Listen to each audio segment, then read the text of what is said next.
Hi friends, నేను మీ మోహన్. చూస్తున్నారు కదా, మీకైతే ఒక కీటకాన్ని చూపిస్తాను.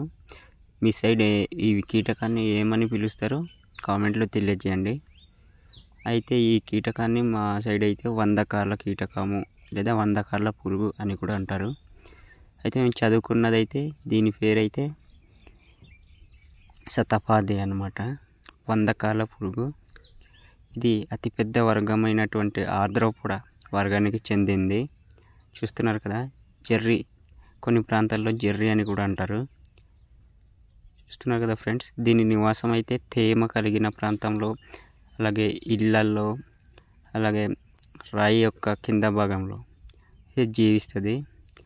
ఇది ఆహారంగా అయితే చీమల్ని, చెద పురుగుల్ని, అలాగే బర్గర్ లాంటి, ఇప్పుడు బ్రెడ్ ఉంటుంది కదా, దాని యొక్క బెగ్ బగ్స్, అందులో జీవించే కీటకాలను అయితే తింటుంది.